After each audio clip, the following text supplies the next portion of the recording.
lot of faces. So actually, Dan asked me to do this talk. Dan Dietrich asked me to do this talk a few weeks ago, and at the time I gave a title that about energy for mobility, energy, future opportunities to find new sources of energy, new ways to get around in the world. That's like a 4-year PhD program, a 6-year PhD program. I am in no way planning to be comprehensive and talk about everything all at once.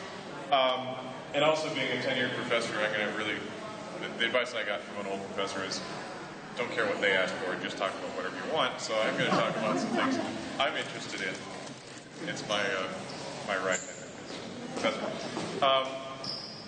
A couple of sources, I've listed a couple of sources here. Some of this, for those of you who know me, my background is in biology, but I lead a biofuels researcher, really a biorefinery research program at UWSP. Some of the information comes from talks from my colleagues and things that I've learned from going to presentations and seminars and so forth. A lot of the other information comes from an engineer called Amory Lovins. Anybody familiar with this guy? He started something called the Rocky Mountain Institute. Now, this is one of his earlier books called Natural Capitalism. I'm not going to give a comprehensive talk on that. It's a very interesting book. I highly recommend it. He's got a couple other books on the end of oil and a new project, a new book, whose name I should have written down because I've forgotten it now. I'm not going to remember it. So, in any case, Amory Lovins, A-M-O-R-Y, Lovins, L-O-V-I-N-S, has been studying these issues for 20 or so years. And as I said, his institute is called the Rocky Mountain Institute. If you have some time later on, it's worth looking up the Rocky Mountain Institute and looking up some of his information. Okay. The second thing I wanted to start with is the concept of sustainability.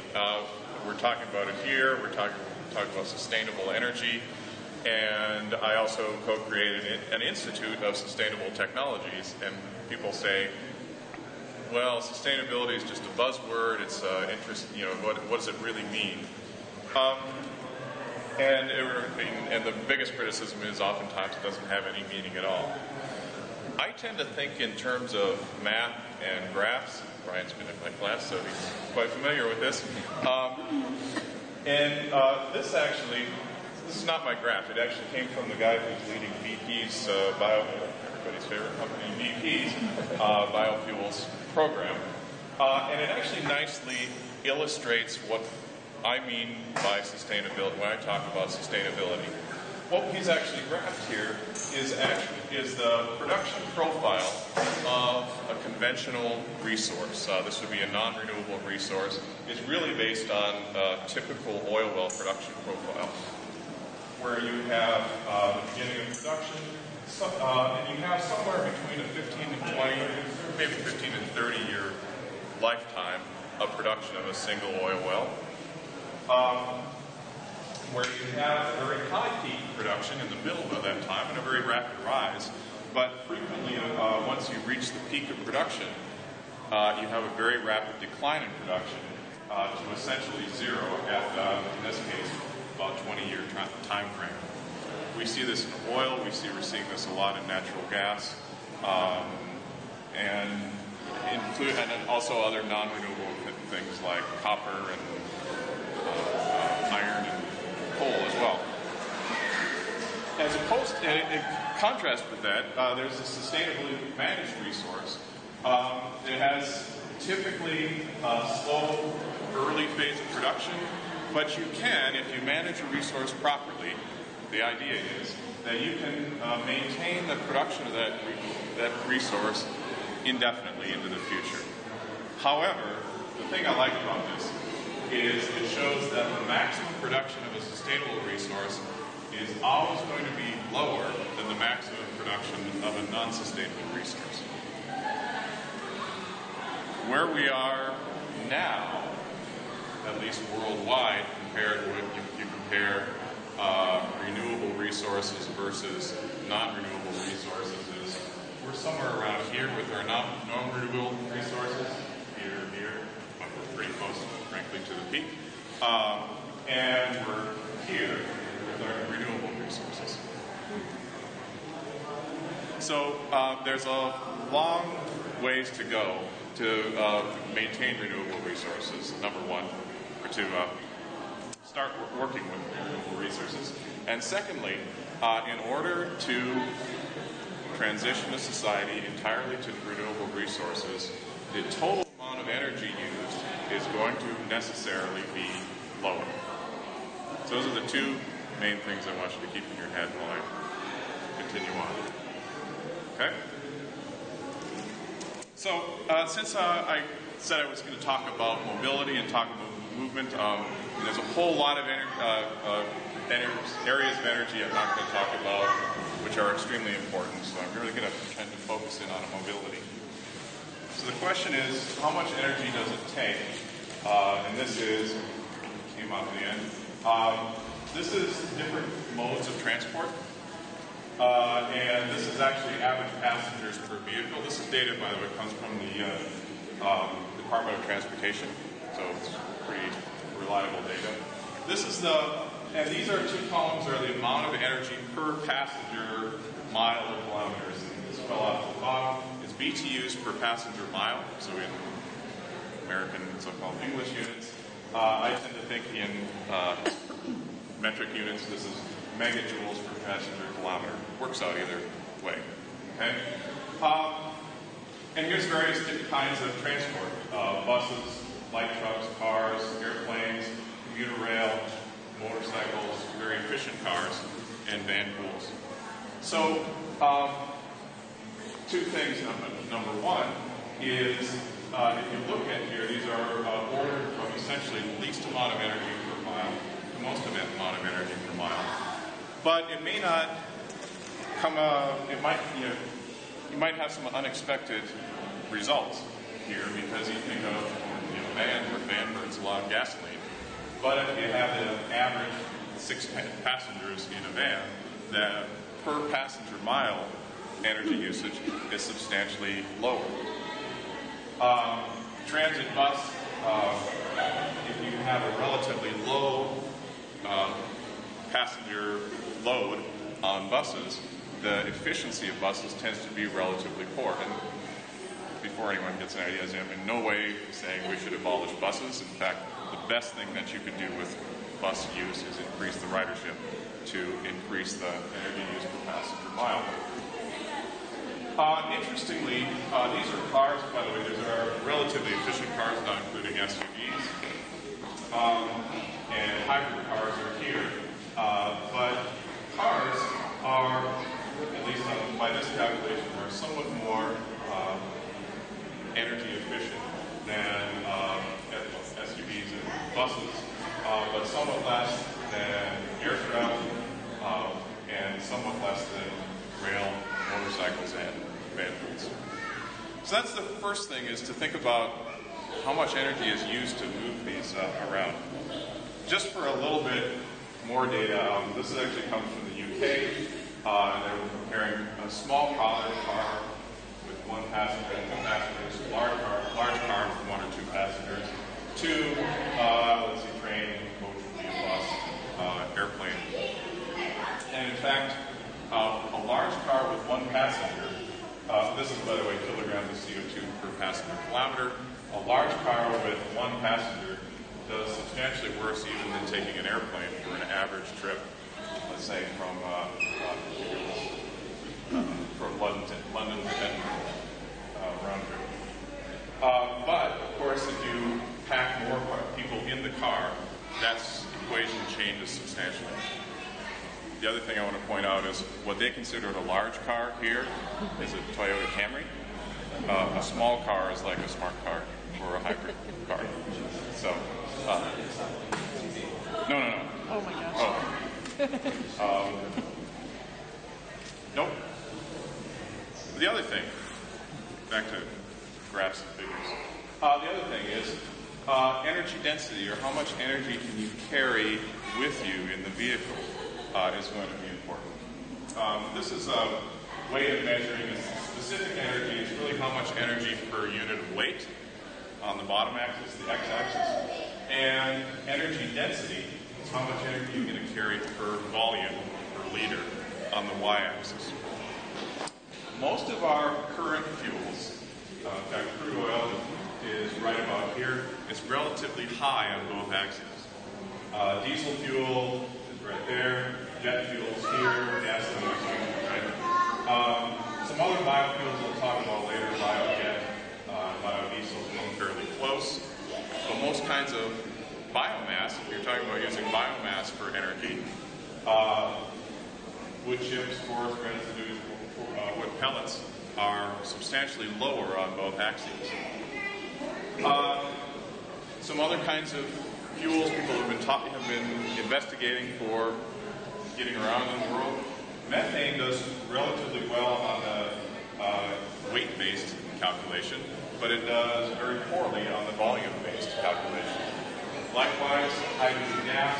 Here's hydrogen gas. Here's at 700 bars, compressed hydrogen gas. It does relatively well on the specific energy, but relatively poorly on the energy density scale. Lastly, these are the data I have for lithium-ion batteries. Lithium-ion batteries are fairly low on both scales. They have extremely low energy density. Okay? Eric, just one question about the ethanol there. Let's say your car was right now E85 ethanol and you use 85% ethanol, 15% gas. You compare that to another car that's 90% gas, 10% ethanol. That person with the same similar car would be able to drive further with a 90-10 than with a 15% versus 85%. Yes. Because ethanol is less energy dense. Yeah. Now, and that's, generally speaking, that's true. There are other considerations to take into point.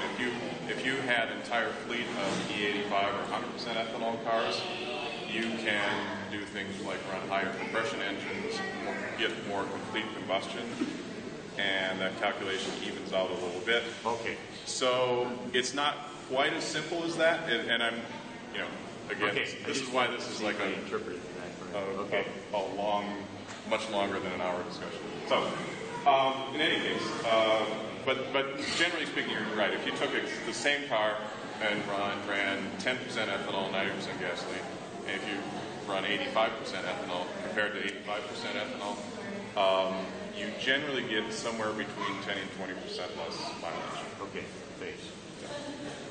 Okay. Now, the question is, are there some opportunities to make better use of the energy that we have? Okay, and this is where one of these calculations from Amory Levins comes in. Here's a typical point driver, and the calculation, if you put in 100% of the energy in the fuel tank of this car, in an internal combustion engine, about 80% of that energy is lost as heat or exhaust. Of that remaining 20%, most of it, the other remaining 20% is accounted for here. 19% of the energy goes into moving the weight of the car itself, and somewhere around 1% of the energy that you burn in a typical combustion engine car goes to actually moving the driver. So, I wanted to show these things because that sort of gives us some parameters to work with. It sort of gives us, and it shows us where the opportunities are to rethink mobility, rethink how we move around in the world, and if we're going to stay with some sort of wheeled vehicle, some sort of car, what are our opportunities to make some improvements there? But also, and when we look at ways that we're going to power those cars, there are a number of opportunities and things to consider when we're going to power them in different ways. Now, I made the mistake of saying breakthroughs to Dan, so I thought I should use it, at least in air quotes, here with you guys. So what I want to talk about are some breakthroughs that will be, or some things that will be affecting our mobility, the way we get around in the world in the future. The first really doesn't require a technological breakthrough at all, is to drive less. Second is lightweight materials. Third, electric propulsion.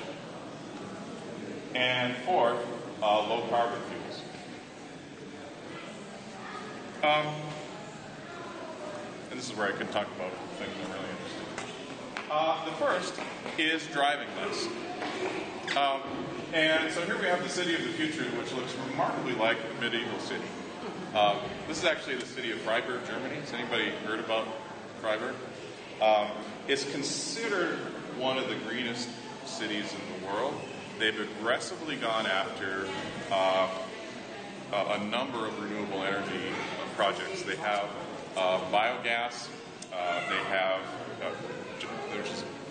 methane generation from waste. They have aggressively gone after solar energy, photovoltaics, solar heating as well. They've aggressively gone after cogeneration, where the heat, there's a municipal heating utility that heats the entire town, and that uses biomass, and it also generates electricity for the town. But at least from the standpoint of this, one of their breakthroughs is starting in the 1960s, they kept the core medieval heart of the city. And although there were streets built up to the 1960s there, they have reverted a number of those streets to pedestrian zones, to bicycle zones, to car-free zones, and made it relatively easy for people who live in this city to get around without a car at all. In fact, at least I think 20% of the housing in this city is in car-free zones. So if you have a car, you have to park someplace else and get to your house a different way. This came from a report, which I didn't cite here, I apologize, a report on renewable energy for Freiburg, Germany. I'm not going to go into great detail. I talked about some of those already. But most importantly, I want to highlight this one in the middle here.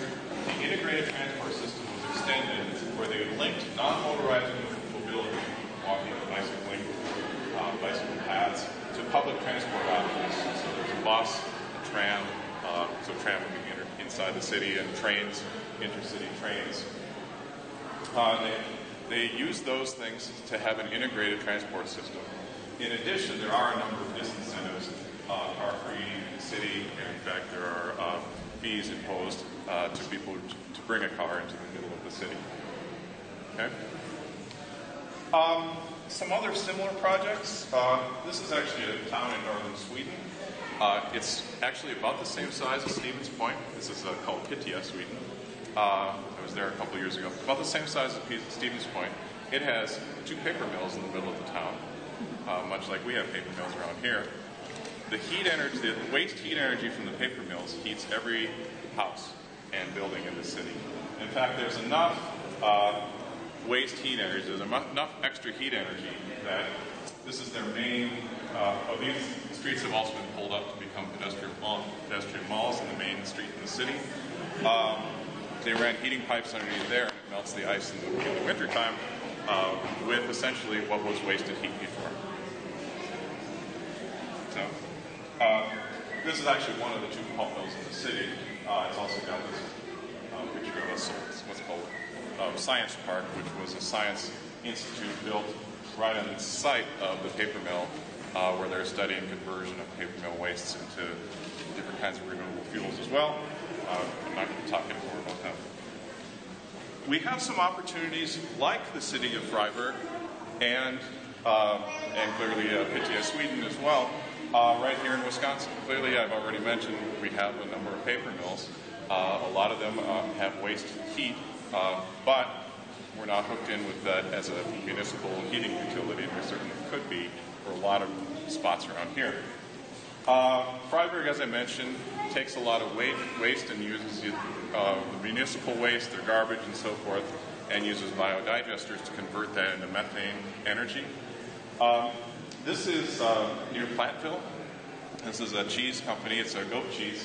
In fact, I think get their cheese in town here. Monterey goat cheese.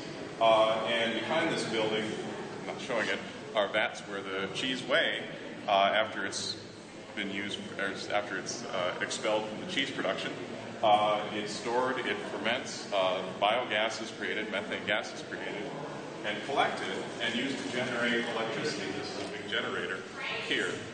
So they're actually essentially taking cheese whey that was previously just spread on the land and using it to generate electricity. We've got plenty of cheese whey around here. We've got plenty of other waste products for biogas as well. And then finally is mobility. This is a picture from Rotterdam in the Netherlands, but it nicely shows what an ideal integrated transport system looks like.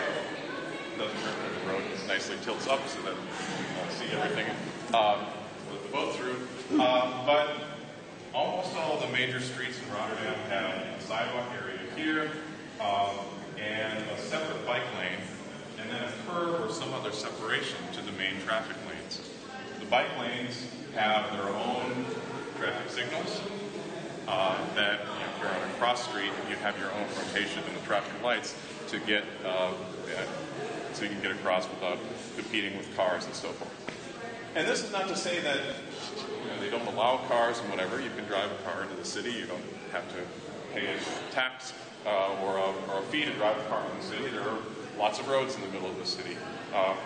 But it nicely shows that it's possible to integrate all kinds of transport to allow for those who want to get around on bicycles or just trams and subways, trains as well, that there are multiple options. There's more than just one option for getting around in the city. In fact, as a lot of people know, the Netherlands has one of the highest bicycle riderships in the country, and you see men in their business suits and women all dressed up going to work every day, and it's not considered unusual to jump on a bicycle and travel to work no matter where you work in the city. In fact, we even noticed that the preschools would take the children around, and the children all file in the front there, and the teacher would take them around the city there. So, very interesting place. So, I mean, that's really the first option. I'm really just scratching the surface here, but the point is we have a long ways to go in this country in particular, and certainly there's a lot we could do right here in the central Wisconsin region to encourage multiple kinds of transport, to encourage this sort of integrated transport system, integrated energy systems. Secondly, lightweight vehicles. Again, I mentioned Amory Levins a couple of times already. This has been something this is the main thrust of his automotive research. There's an opportunity to increase fuel mileage if you even take the inefficient internal combustion engine. You can get about 3 to 4 times the fuel mileage by creating lightweight vehicles. Certainly with plug-in electric vehicles or electric vehicles and hybrid, you can certainly make a lot of difference there. You can at least double the range of the plug-in electric vehicles by making the shell, the body of the vehicle, much lighter. Mostly that requires ditching steel, which is most vehicles these days are still made of iron and steel, and instead using newer kinds of construction, carbon fiber, titanium, magnesium. These technologies exist. Some of them tend to be relatively expensive. I don't have any more on carbon fiber. One of the areas of technology advance that's coming along fastest is in fact the development of carbon fibers. Currently, if you're not familiar with this, carbon fiber composites are relatively expensive because they're hand-laid. So if you have a carbon fiber bicycle or football helmets these days are made from carbon fiber, they're relatively expensive because they're handmade. Levins and actually some other groups have invented ways to essentially stamp out carbon fiber materials, they call it forged carbon deposits, using this kind of stamping, pressing kind of technologies that are used in fabricating metals and steels right now. So in that way, you can actually automate it, you can bring the price down fairly quickly. These are some technologies that are coming along, coming along these days. Secondly is construction. You can certainly look at how a vehicle is produced and produce them with fewer parts, and then use monocoque construction. You guys are familiar with cars at all. Most cars we have are called unibody construction, which is a variant of monocoque, which are substantially lighter than the predecessors, and then what trucks and SUVs are, which is where you have a frame and a separate body and set it on. The monocoque construction means that the shell of the vehicle provides the structural integrity of the vehicle as well. That can actually be taken further to give you the strength of the vehicle. It can be taken further than it is in existing unibody construction, which are sort of a hybrid between having a frame and a separate body. I'm not going to go into any detail as well, except that Lotus, the sports car company, actually has been investigating these substantially, where they took an existing popular model of car, a Toyota, and studied how you could lighten the car, reduce its weight using these technologies. And from the car body, which in the current model weighs 842 pounds, contains more than 400 parts, and is 100% made of steel, you could make a car of the same size, the same passenger capacity, and so forth, and about half its weight, well, slightly more than half its weight, reduce the number of parts by half, and use a lot lighter materials, and doing nothing else, not inventing any new technology for engines and so forth, you can get at least a doubling in fuel mileage. Then there's battery electric vehicles, and this really is not my area of expertise, so I wanted to, I'm going to give a fairly light treatment to this. But I've simply listed problems and solutions. Problems, one of the main problems I looked at, I've mentioned earlier, is low energy density. That means that's the heart of the issues where the range is relatively limited. The recharge times are relatively long, so you're typically getting 80 to 100 miles of range with a 16-hour recharge time. There are some issues with embodied energy, in particular with the older nickel-based batteries, where nickel is mined often in Siberia. It's brought to Asia to produce batteries, and the batteries are then shipped to Canada to build the vehicles. There's a huge amount of energy embodied in producing those. In addition, nickel and some of the more rare metals that are available are becoming expensive, and they're subject to that same non-renewable resource depletion curve that I started with. Okay? And then lastly, people have spoken about this extensively. The power source for the battery electric vehicles, especially around here where most of our electricity is still generated from coal, it's somewhat of an issue. But hang on. So, as I said, there's a lot of smart people who are doing research in this, and this is not really my field of expertise. One of the most promising things is something called a lithium-air battery. A lithium-air battery replaces the battery has usually two poles, an anode and a cathode. It uses air as one of those two poles. It essentially uses half the amount of energy, and because oxygen can be, it's called an electron acceptor for the cathode. And by that way, a group at MIT has essentially increased the energy density by about tenfold.